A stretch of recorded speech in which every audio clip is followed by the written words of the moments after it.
Welcome to the world of mixed martial arts, where fighters have highs and lows. Why did Anderson Silva, once unbeatable, struggle with losses to Chris Weidman and get badly hurt? What happened to Jorge Masvidal after his tough fight with Kamaru Usman?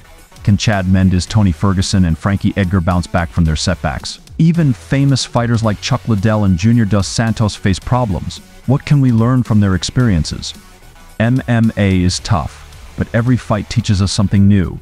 Don't forget to subscribe to OnlyShotz for more captivating insights into the world of mixed martial arts, and be sure to hit that like button to support the channel.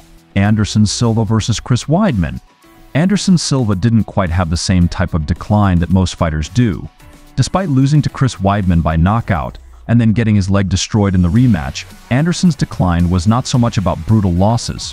Sure, the numbers were terrible, but Silva still looked like he was having fun in there, with fights like the Adesanya, Bisping, and even his boxing bouts showcasing an oddly informed version of the Spider. But what did change were the results. Because man, Silva couldn't buy a win if he wanted to during this run, and his only victory in the 9 fights that followed his last triumph came by way of a controversial decision over Derek Brunson. The losses kept piling on, and eventually, Silva left the UFC to pursue other ventures. Jorge Masvidal versus Kamaru Usman. Jorge Masvidal is another one of these granite chin veterans who just seemed to lose a step or two when they finally got knocked out. Kamaru Usman was on top of the world when he destroyed Masvidal in their rematch with a Rocky Balboa-like punch to the jaw. And the follow-up shots that sealed the deal? Brutal. Jorge didn't seem to lose too much durability after this defeat, but his in-cage swagger was just not present anymore. And the losses to Gilbert Burns and Colby Covington that followed showcased a fighter whose heart was simply not in it to the same extent anymore. Sure, he still landed a good sucker punch on Colby outside that Miami restaurant, but his days of being a nightmare in the cage were sadly through.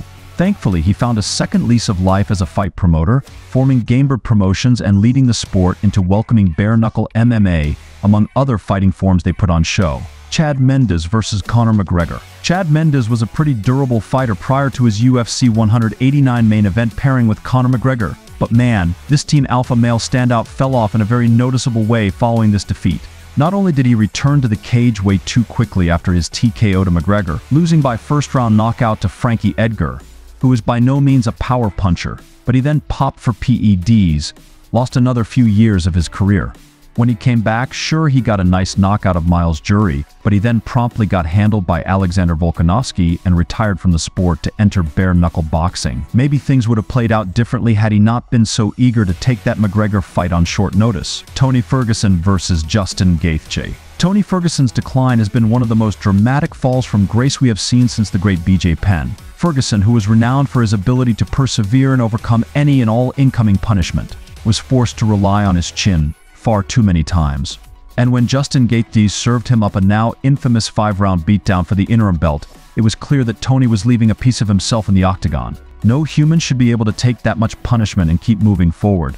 And while it was one of the all-time great displays of toughness, it certainly left its mark. Ferguson is now 0-6 since his last victory, and at the age of 39, the fact that he's taking on the unranked Paddy Pimblett tells you everything you need to know about this future Hall of Famer's current state. Frankie Edgar versus Brian Ortega. Like Ferguson, Frankie Edgar was once seen as one of the most reliably tough fighters to ever lace up gloves. Despite being a more natural 135-pounder, Edgar won UFC gold at 155 pounds, blowing our minds with his uncoachable heart, toughness, and recoverability. Look no further than his instant classic against Gray Maynard for proof of this man's durability. But as the years went on, it was only natural to suspect that Frankie's day would eventually come. And as a pretty small featherweight, when he took on Brian Ortega, they looked like they could have been separated by 2 weight classes. And as soon as Ortega realized he had nothing to fear from Edgar's power, he began to walk the answer down, eventually stunning him with an elbow before putting him away with a huge uppercut.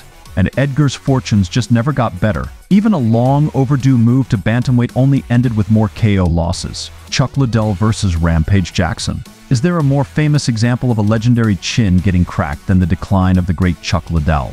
Well, Chuck was once the crossover star that Dana White always dreamed of having, a trailblazing figurehead atop the 205-pound division who brought in fans and always delivered knockouts. But when Quinton Rampage Jackson rematched Chuck and managed to beat him for the second time, once again by brutal knockout, it sent the Iceman into a spiral that was beyond ugly to watch. Knockout after knockout, we witnessed this once great talent decline into a very fragile older athlete. Eventually, it got so bad that his longtime friend and former trainer Dana had to basically beg him to hang up his gloves. 4 KO losses in his last 6 fights were enough to convince Chuck to walk away, or at least up until Oscar de la Hoya and Tito Ortiz teamed up to basically bring a 48-year-old Liddell out of retirement just so he could be KO'd by Tito. The horrible event, and the worst possible way for this legend to go out.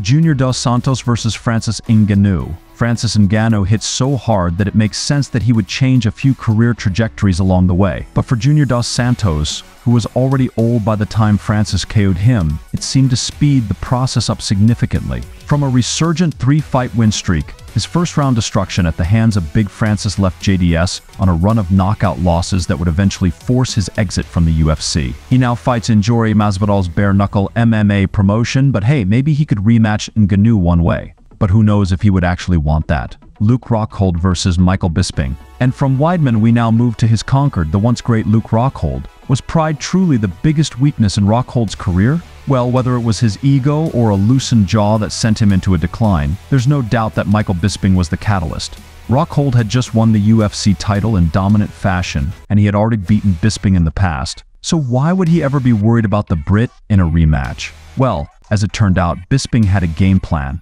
And that game plan involved landing a huge left hook on Rockhold's chin, putting him out in the first round. And boy, did this overconfident moment ruin Luke's reputation. Who knows if it was his morale or his chin that suffered, but the dude could never bring himself back to championship form, eventually exiting the sport on a dismal streak of losses. Antonio Bigfoot Silva versus Cain Velasquez. Why did the UFC think it was a good idea to make a rematch between Antonio Bigfoot Silva and Cain Velasquez? In his prime, Cain was a true menace inside the cage, a man capable of putting a pace on these heavyweights that just didn't make sense for a guy that big.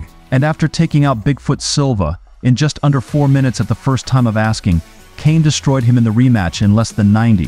From being a decent top contender, Silva went on a run of form so bad that the fans were practically begging him to retire.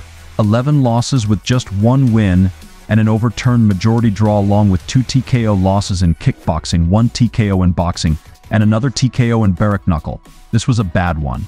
Chris Weidman versus Luke Rockhold. Chris Weidman was doing pretty well in there with Luke Rockhold at first in their UFC 194 co-main event battle. But out of nowhere, this career wrestler threw a lazy spinning wheel kick, got taken down, and absolutely pummeled by Rockhold for one of the most brutal late stoppages imaginable. This is the guy who dethroned, but after this loss, it's like he lost all confidence in himself.